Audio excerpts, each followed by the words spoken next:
नमस्ते मैम। नमस्ते सर। मेरा नाम सुकांत मित्रा और हमारा जो 5 दिन का ऐसे जो ओरिएंटेशन प्रोग्राम था, यहाँ पर हम लोगों को बहुत कुछ सीखने को मिला है। और इसमें से एक टॉपिक था वाई वुमेन। एक्चुअली वुमेन इसी के लिए एसएचजी के लिए चुना गया है, इसीलिए वहाँ पर जो वुमेन है बहुत पीछे पड़ा है आज तक।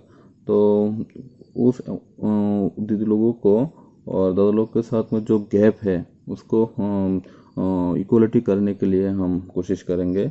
और बचपन से लेके जो दीदी लोगों के साथ जो डिस्क्रिमिनेशन हो रहा है और वहाँ पर दीदी लोगों को घर से नहीं निकलने देते हैं, जो सोसाइटी का नज़रिया है उसको चेंज करने के लिए। और दीदी लोग ऐसे भी घर का सब काम करता है और खाना बनाना को, और उसके बाद भी वो लोग लाइवलीहुड की तरफ भी देखते हैं, जैसे कि फार्म हो गया, नॉन फार्म भी हो गया और लाइफ स्टॉक भी देखते हैं। लेकिन ये सब करने के लिए जितना स्ट्रेंथ है और वुमेन जो एम्पावरमेंट वो सब कुछ है दीदी लोगों के अंदर।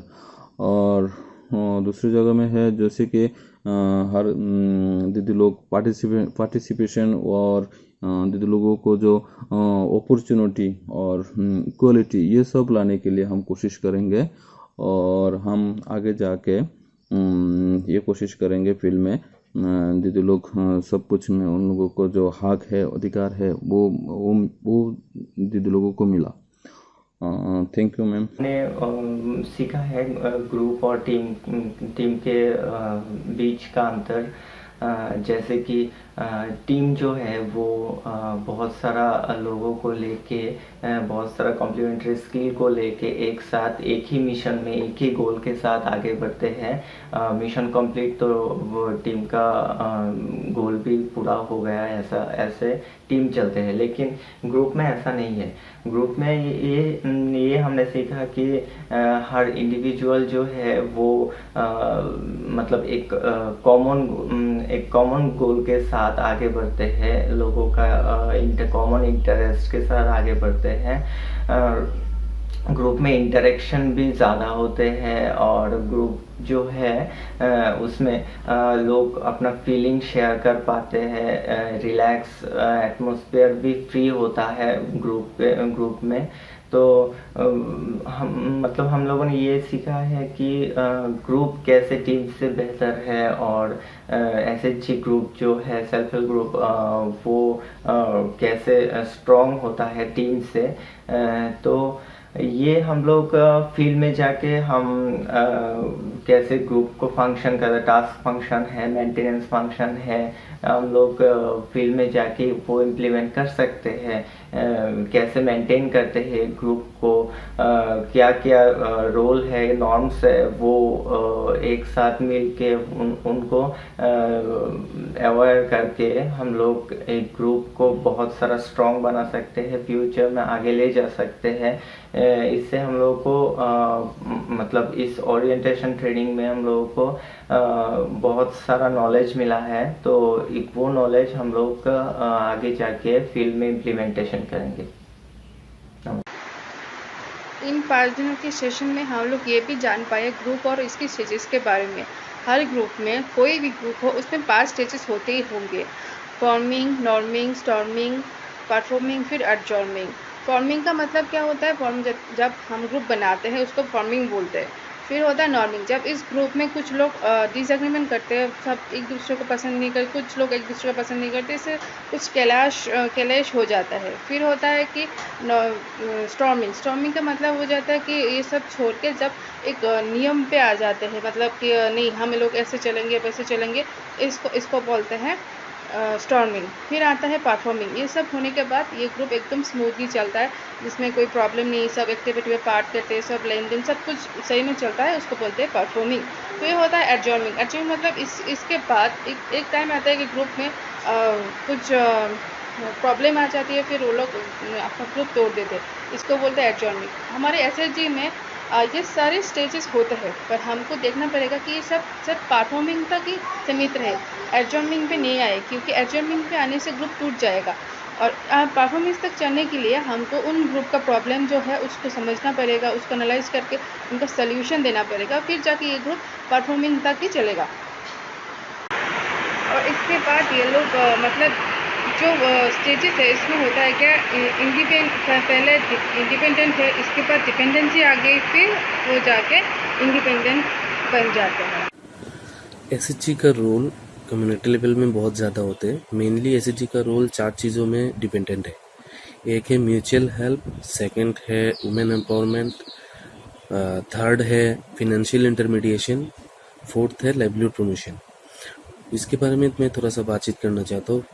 म्यूचुअल हेल्प में क्या होता है, एक के साथ एक का मतलब कनेक्शन बहुत ज़्यादा होता है, क्योंकि एक जो काम अकेला खुद नहीं कर सकता वो सभी के साथ मिलके बहुत अच्छी तरीके से वो करते हैं। उसके लिए उनके साथ जो बॉन्डिंग है वो बहुत बड़ा मतलब स्ट्रांग होता है। तो म्यूचुअल हेल्प एक सेल्फ हेल्प ग्रुप का बहुत इंपॉर्टेंट पार्ट है।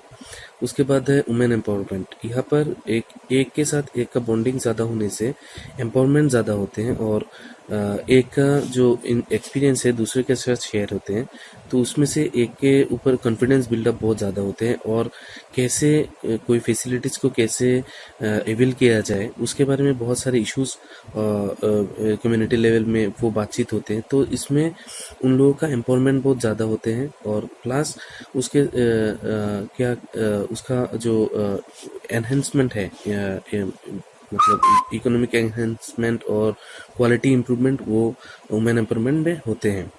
उसके बाद है फिनेंशियल इंटरमीडिएटरी। तो उसमें एसएचजी का बहुत बड़ा रोल होता है। फिनेंशियल में उसका सेविंग्स भी होते हैं, क्रेडिट लिंकेज भी होते हैं और अगर बैंक के साथ जो उसके साथ बैंक के साथ जो लिंकेज है बहुत अच्छा होता है। तो इसमें एसएचजी का बहुत बड़ा रोल होता है। और जो फिनेंशियल इंटरमीडिएशन में जो पैसे एसएचजी को दिए जाते हैं उसके मॉनिटरिंग में या पैसे जैसे बैंक से पैसे दिए जाते हैं तो वो मॉनिटरिंग में एसएचजी बहुत फ़ायदेमंद रहते हैं। और लाइवलीहुड प्रमोशन में एसएचजी में बहुत ही अच्छा इम्प्रूवमेंट हुआ है।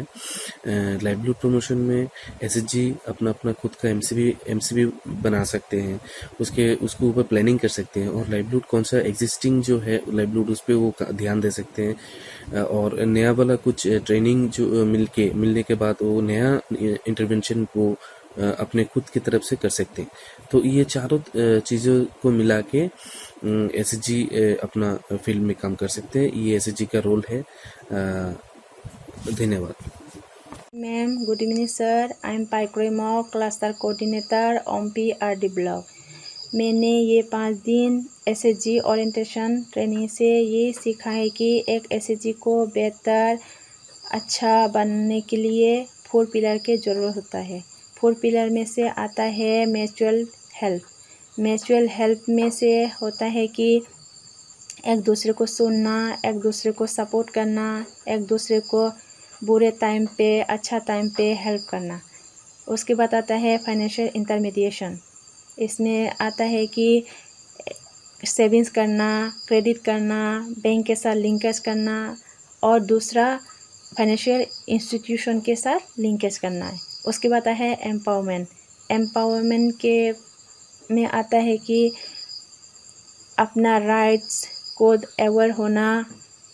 उसके बाद आता है कि सब मिलके एक राइट डिमांड्स को पूरा करना और एक होता है कि दूसरा वर्ल्ड से दूसरा बाहर की दुनिया से इंटरेक्ट करना और अपने खुद स्ट्रेंथ के बारे में जानना। उसके बाद होता है कि लाइवलीहुड प्रमोशन। लाइवलीहुड प्रमोशन में आता है कि एक long term livelihood pattern choose करना। उसके बाद आता है कि वो लाइवलीहुड मल्टीपल लाइवलीहुड पैटर्न रखना, जैसे कि एक फेल हुआ तो दूसरा में से लाभ उठा सकते हैं। उसके बाद है कि इनकम को एनहेंस करना ताकि आगे जाके फाइनेंशियली डेवलप हो सके। तो ये सब से मैंने ये बहुत कुछ सीखा है। ये सीख से मैं अपना काम पे, अपना फील्ड पे ये से मैं यूज़ हो सकते हैं, हेल्प हो सकते हैं कि मुझे आगे जाके मेरा एबिलिटी को, मेरा स्ट्रेंथ को बढ़ाए। और इसके साथ मैंने अपना फील्ड में ये सब को मिलके, ये सब लेके मैं आगे मतलब एसएचजी को मोटिवेट करके आगे बढ़ाने में कोशिश करेगा। Thank you so much. Good morning, नमस्कार सबाइके। मैं नॉर्म्स की, एसएचजी के नॉर्म्स के बारे में बात करना मैं 5 दिन में जो सीखा हूँ इसमें से norms and principle of SHG वो मैं बात कर रहा हूँ। नॉर्म्स से एक और व्यवहार का क्या होता है, ये पैटर्न है, व्यवहार का पैटर्न है, कैसे एसएचजी दीदी और ग्रुप कैसे एसएचजी वो व्यवहार करना चाहिए, वो नॉर्म्स नियम को व्यवहार करना चाहिए। वो एक प्रिंसिपल से मानदंड है और एक है नॉर्म्स और लिखित क्या होता है, लॉ है, कानून है। इसमें से जो नॉर्म्स बनाएगा वो सब दीदी को पालन करना चाहिए, इसके क्या ग्रुप अच्छे चलेंगे। जो नॉर्म्स में आता है 8 पॉइंट्स आता है, इसमें से जो हमने सीखा है इसमें से क्या होता है, मीटिंग फ्रीक्वेंसी, मीटिंग टाइम, कब मीटिंग करना चाहिए, कब मीटिंग टाइम क्या होना चाहिए, और है इसके बाद है सेविंग्स कितने करना चाहिए, कब करना चाहिए, किस मीटिंग डेट में करना चाहिए, वो नॉर्म्स के अंदर में एक आ जाता है, नॉर्म्स लिखना होगा। और इसके बाद है अटेंडेंस में कितना लोग अटेंड करेंगे, कितना लोग आने से मीटिंग होगा, कितना इसके लिए कोई फाइन भी होगा क्या नहीं होगा। इसके बाद है कैश बॉक्स मैनेजमेंट में आ जाता है, जो कैश बॉक्स मैनेजमेंट में जो ग्रुप के मेंबर है किस को हैंडल करेंगे, कि कौन कैश बॉक्स हैंडल करेंगे और कितना अमाउंट रखेंगे, वो कैश बॉक्स में जो नियम होगा इसमें लिखना होगा। और इसके बाद है सेविंग्स विड्रॉल की कोई तरीका है क्या, कोई नियम है क्या, उसका है एक इशू है। और इसके बाद है डिसिप्लिन रूल्स, जो डिसिप्लिन रखना चाहिए ग्रुप में, डिसिप्लिन नहीं होने से ग्रुप तो अच्छा नहीं चलेगा, और उसका भी हमने सीखा है, कैसे डिसिप्लिन को मेंटेन करना होगा, इसके लिए कैसे रूल्स बनाना होगा। इसके बाद है इम्प्लीमेंटिंग डिसिप्लिन रूल्स, डिसिप्लिन बनने के बाद इसको इम्प्लीमेंटिंग कैसे करें। और है अकाउंटेंट जो हम लोग को बुक कीपर रखना चाहिए, वो एसएचजी ग्रुप कैसे मेंटेन करेगा, ग्रुप के अंदर से एसएचजी ग्रुप बुक कीपर रखेंगे या बाहर से ग्रुप बुक कीपर रखेंगे, पेड या अनपेड होगा। और फाइन का भी कोई फाइन सिस्टम भी है, तो इसके भी नियम में आना चाहिए। और इसके बाद सीखा है हम लोग पंचसूत्र तो सभी ग्रुप को मानना चाहिए। और पंचसूत्र में आता है regular meeting, regular savings, regular loan interlearning and loan repayment and then book keeping. इसके बाद हमने सीखा दशा सूत्र। Thank you. नमस्कार, माय नेम इज़ खोकरनामा फ्रॉम कालाछारा BMMU। मैं आज एसएचजी के मीटिंग प्रोसेस के बारे में बोलूँगा। एसएचजी का मीटिंग प्रोसेस क्या होता है। तो एसएचजी में मीटिंग प्रोसेस जो होता है, पहले तो एक जगह पे एसएचजी को सब मेंबर को आके मिलना है और एक जगह पे सबको राउंड मैनर में बैठना है। उसके बाद खुद का परिचय देना है। उसके बाद प्रेयर भी करना है और गाना भी गा सकते हैं। किसी एसएचजी में ऐसा भी होता है। उसके बाद उन लोगों का जो अगर ग्रुप में और ग्रुप का बाहर कोई ग्रुप का समस्या है, तो ग्रुप में वो लोग आपस में बातचीत करते हैं, वाइडर इश्यूज जो होते हैं। उसके बाद होता है जो लोन डिस्बर्समेंट, और किसी को अगर लोन चाहिए तो कितना चाहिए और कितना दिन में वो रिपेमेंट करेगा, इसको लेकर भी बातचीत होता है और डिस्कशन भी होता है।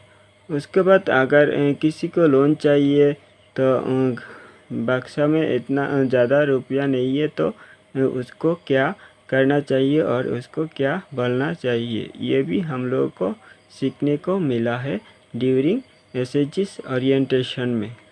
तो मैं इतना तक ही बोल पाया। Thank you all. SHG formation के लिए गाइडलाइंस होते हैं, वो उस पर क्या होता है, हमको पहले विलेज का ब्लॉक मैप कलेक्ट करना पड़ेगा। उसके बाद हमको नंबर ऑफ़ क्लस्टर्स पे वो डिवाइड करना पड़ेगा विलेज को। उसके बाद नंबर ऑफ़ व्यूज़, उसके बाद एक्सेसिबिलिटी और मोबिलिटी एंड उनका लोकल जो कल्चर है उसके बारे में हमको जानना पड़ेगा। उसके बाद क्या होता है, विलेज सिलेक्शन और विलेज एंट्री। विलेज सिलेक्शन में हमको क्या करना पड़ता है, विलेज सिलेक्शन में हमको सेकेंडरी डाटा कलेक्ट करना पड़ेगा। उसके बाद वो हम सेकेंडरी डाटा को फिज़िकली वेरिफिकेशन करना पड़ेगा। उसके बाद आइडेंटिफिकेशन करना पड़ेगा विलेजर्स को ऑन कंसीडरिंग द पैरामीटर्स, जैसे कि टोपोग्राफी हो गया, एक्सेसिबिलिटी हो गया। उसके बाद जो पॉइंट आता है वो है आपका विलेज एंट्री। विलेज एंट्री में क्या होता है, हम विलेज एंट्री में हम विलेज में एक बार घुस गए तो उसके बाद हमको विलेजर्स के साथ इंटरेक्शन करना पड़ेगा। उसके बाद वेरियस जो PRA टूल्स है जैसे कि transact work, social mapping, resource mapping, वो सब हमको उनके साथ करके वो उसका एक रिपोर्ट हमको बनाना पड़ेगा। उसके बाद हमको जनरल मीटिंग उनके साथ बैठ के जनरल मीटिंग करना पड़ेगा। उसके बाद जो पॉइंट आता है वो होता है आपका प्री कॉन्सेप्ट सीडिंग। तो प्री कॉन्सेप्ट सीडिंग में क्या होता है, प्री कॉन्सेप्ट सीडिंग में जो विलेज है उसके बारे में हमको इन्फॉर्मेशन गैदर करना पड़ेगा। उसके बाद जो कॉमन इश्यूज़ है, कॉमन इश्यूज़ के बारे में उनके साथ डिस्कशन करना पड़ेगा। उसके बाद कॉन्सेप्ट सीटिंग के लिए उनके साथ बैठ के एक फिक्स्ड डेट और एक फिक्स्ड वेन्यू हमको डिसाइड करना पड़ेगा। उसके बाद जो आता है आपका कॉन्सेप्ट सीटिंग। कॉन्सेप्ट सीटिंग में क्या होता है, वो जो प्री कॉन्सेप्ट सीटिंग में हमने जो कराया वो हमको फिर से एक बार रिकैप करना पड़ेगा। उसके बाद वाई SHG करना पड़ेगा, SHG करने का फ़ायदा क्या है, वो सब हमको उनको मतलब समझाना पड़ेगा। उसके बाद SHG नॉर्म्स मीटिंग के लिए हम उनके साथ बैठ के एक मीटिंग फिक्स करेंगे। तो ऐसे नॉर्म सेटिंग में क्या होता है, नॉर्म सेटिंग में आपका होता है जो लीडरशिप डिसीजन है वो हमको उस मीटिंग पे डिसाइड करना पड़ेगा। उसके बाद SHG में कितना नंबर मेंबर्स होंगे वो भी हमको फिक्स करना पड़ेगा। उसके बाद मीटिंग फ्रीक्वेंसी, लोन इंटरेस्ट, वो सब वो मीटिंग में हमको डिसाइड करना पड़ेगा। उसके बाद बुक कीपर्स को आइडेंटिफाई करना, SHG में क्या क्या होता है, जैसे कि books of record, locks and keys, वो सब कैसे मैनेज होगा, वो सब हम मीटिंग नॉर्म सेटिंग मीटिंग में उनके साथ बैठ के वो हम डिसाइड करेंगे। उसके बाद SHG फॉर्म हो गया तो उसके बाद SHG को नार्चर भी करना पड़ेगा।